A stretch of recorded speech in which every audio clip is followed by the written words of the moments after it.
Hello മക്കളെ, welcome to rise education. Atul സാറാണേ. ഓണ എക്സാം ആവാനായില്ലേ? ഓണത്തിന് മുന്നേ ഓണ എക്സാം വരുന്നില്ലേ?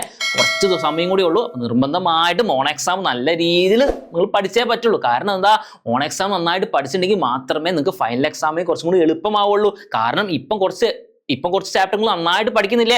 നന്നായിട്ട് പഠിച്ചിട്ടുണ്ടെങ്കിൽ പിന്നീട് ഫൈനൽ എക്സാമിലേക്ക് എത്തുമ്പോൾ ഈ ചാപ്റ്റർ ജസ്റ്റ് റിവൈസ് ചെയ്താൽ പോരെ മക്കളെ, അത് മാത്രം മതി അല്ലേ? അതുകൊണ്ട് ഈ ടേം എക്സാംസ് ഒക്കെ വളരെ വളരെ ഇമ്പോർട്ടൻ്റ് ആണ്. കുറച്ച് കാര്യങ്ങൾ പഠിക്കാനുള്ളൂ. നിങ്ങൾ ആലോചിച്ച് നിങ്ങൾ ഫൈനൽ എക്സാം വരുമ്പോൾ എല്ലാ ചാപ്റ്ററും കൊണ്ട് പഠിക്കണം. ഇപ്പൊ വെറും 4 ചാപ്റ്റർ മാത്രമേ നിങ്ങൾക്ക് പഠിക്കാനുള്ളൂ.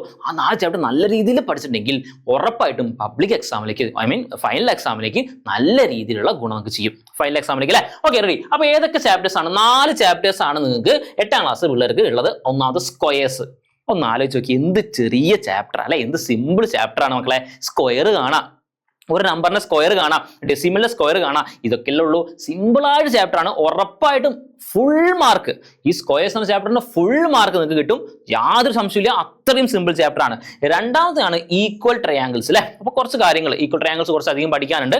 നമുക്ക് എങ്ങനെയൊക്കെയാണ് 2 ട്രയാങ്കിൾ ഈക്വൽ ആകുക, എന്തൊക്കെയാണ് കണ്ടീഷൻസ്, കാര്യങ്ങളൊക്കെ അതാണ് പഠിക്കാനുള്ളത്. ഈ ചാപ്റ്റർ വളരെ ഇമ്പോർട്ടൻ്റ് ആണ്. കാരണം ഞാൻ പറഞ്ഞല്ലോ, കുറച്ചധികം പഠിക്കാനുണ്ട് അല്ലെ, നല്ല ഇമ്പോർട്ടൻ്റ് ആണ്. അതുകൊണ്ട് തന്നെ നിങ്ങൾ വെറുതെ കാണാണ്ട് പോയി പഠിക്കുക, അങ്ങനെയൊന്നും ചെയ്യരുത്. കൺസെപ്റ്റ് മനസ്സിലാക്കി പഠിക്കുക. എഴുതി പഠിക്കുക. ഒരു കാര്യം, ഒരു ക്വസ്റ്റ്യൻ കിട്ടണമെങ്കിൽ, ഒരു വലിയ ടഫുള്ള ക്വസ്റ്റ്യൻ ആണെന്ന് വിചാരിക്കും. ആ ക്വസ്റ്റ്യൻ കിട്ടണമെങ്കിൽ ആ ക്വസ്റ്റ്യൻ എഴുതി വെക്കുക. എന്താ കാര്യം മനസ്സിലാക്കുക, എന്നിട്ട് ചെയ്ത് നോക്കുക. വീണ്ടും അത് നിങ്ങൾ ഒറ്റയ്ക്ക് ചെയ്ത് നോക്കാം. നോക്കാണ്ട് നിങ്ങൾക്ക് മനസ്സിലായ സാധനം വീണ്ടും ഒറ്റയ്ക്ക് ചെയ്ത് നോക്കുക. അങ്ങനെ 1, 2, 3 പ്രാവശ്യം ചെയ്ത് നോക്കിയ മക്കളെ, ഉറപ്പായിട്ടും ആ ക്വസ്റ്റ്യൻ എത്ര ടൈറ്റുള്ള ക്വസ്റ്റ്യൻ ആണെങ്കിലും നിങ്ങൾ സിമ്പിളായിട്ട് കാര്യങ്ങൾ ചെയ്യും. അപ്പം ഈ ഒരു ചാപ്റ്റർ കൺസെപ്റ്റ് മനസ്സിലാക്കി മാത്രം എന്ത് ചെയ്യാൻ പഠിക്കാൻ പറ്റുള്ളൂ. ഓക്കെ, 3ാമത്തെ ചാപ്റ്റർ ആണ് സ്ക്വയർ ഐഡന്റിറ്റീസ്. കുഴപ്പമില്ല, ചെറിയ ചാപ്റ്റർ ആണ്. സിമ്പിളായിട്ട് കാര്യങ്ങൾ പഠിക്കാൻ പറ്റുന്ന ചാപ്റ്റർ തന്നെയാണ്. യാതൊരു കുഴപ്പമില്ല. ഇതിലും ഫുൾ മാർക്ക് സ്കോർ ചെയ്യാനുള്ള ഉറപ്പായിട്ട് നല്ല രീതിയിൽ ചാൻസ് ഉണ്ട്. നന്നായിട്ട് പഠിച്ചിട്ടുണ്ടെങ്കിൽ ഉറപ്പായിട്ട് ഫുൾ മാർക്ക് നമുക്ക് സ്കോർ ചെയ്യാൻ പറ്റും. 4ാമത്തെയാണ് മക്കളെ പോളിഗൺസ് എന്ന് പറഞ്ഞാൽ. പോളിഗൺസും ഇതേപോലെ തന്നെ ഞാൻ നേരത്തെ പറഞ്ഞ മക്കളെ, നമ്മുടെ ഈ ഈക്വൽ ട്രയാങ്കിൾസ് പോലെ തന്നെ കുറച്ച് കാര്യങ്ങൾ പോളിഗൺസിൽ പഠിക്കാനുണ്ട്.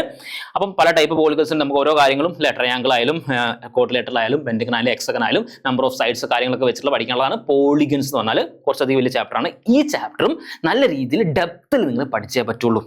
ഓക്കെ, അപ്പൊ ഈ 4 ചാപ്റ്ററും നമുക്ക് പഠിച്ചിട്ടുണ്ടെങ്കിൽ ഉറപ്പായിട്ടും ഫുൾ മാർക്ക് നിങ്ങൾക്ക് വാങ്ങാൻ പറ്റും. 100% ഗ്യാരണ്ടിയാണ് സാറ് പറഞ്ഞത്. നന്നായിട്ട് പഠിച്ചിട്ടുണ്ടെങ്കിൽ നിങ്ങൾക്ക് എന്തായാലും മാർക്ക് വാങ്ങാൻ പറ്റും. അതുകൊണ്ട് അപ്പം ഞാൻ എപ്പോഴും പറഞ്ഞ പോലെ തന്നെ വെറുതെ കാണാണ്ട് ബൈഹാർട്ടാക്കി പഠിക്കരുത്. കൺസെപ്റ്റ് ഓറിയന്റഡ് ആക്കി കൺസെപ്റ്റ് മനസ്സിലാക്കി പഠിക്കുക. ഓക്കെ, അപ്പോൾ നമ്മളൊരു കോഴ്സ് ഉണ്ട് റേസിന്റെ, അറിയാലോ. അപ്പോൾ 70% സ്കോളർഷിപ്പ് ആണ് ഇപ്പോൾ നിലവിലുള്ളത്. നിങ്ങൾക്ക് ഓഗസ്റ്റ് 10th മുന്നേ ജോയിൻ ചെയ്യുകയാണെങ്കിൽ 70% സ്കോളർഷിപ്പ് നിങ്ങൾക്ക് കിട്ടും. ഓക്കെ അല്ലേ? നമ്മൾ 8th നമ്മൾ 9th പഠിക്കുന്ന കാര്യങ്ങളൊക്കെ നമ്മൾ പഠിപ്പിച്ചിട്ടും. അതാണ് നമ്മൾ ഈ ഫൗണ്ടേഷൻ കോഴ്സ് എന്ന് പറഞ്ഞാൽ. ആദ്യം നിങ്ങളെ വലിയ ക്ലാസ്സിലേക്ക് എത്തുന്നതിന് മുന്നേ ആ ക്ലാസ്സിലെ കാര്യങ്ങളൊക്കെ പഠിപ്പിച്ച് സെറ്റാക്കി നിങ്ങൾ അടിപൊളിയാക്കി കൊണ്ടുവരും. ഓക്കെ അല്ലേ? സെറ്റ് അല്ലേ? അപ്പം ജോയിൻ ചെയ്ത് താല്പര്യമുണ്ടെങ്കിൽ താഴെ ലിങ്ക് ഉണ്ട്. ആ ലിങ്കിൽ എന്ത് ചെയ്യുക, ഒന്ന് കയറി നോക്കാം. ഓക്കെ അല്ലേ? സെറ്റ് അല്ലേ? അപ്പം നന്നായിട്ട് പഠിക്കുക മക്കളെ. വേറെ ഒന്നും പറയില്ല. അടിപൊളിയായിട്ട് ഓൺ എക്സാം എഴുതുക, സൂപ്പറായിട്ട് എഴുതുക. എല്ലാവർക്കും all the best. Tata, bye bye.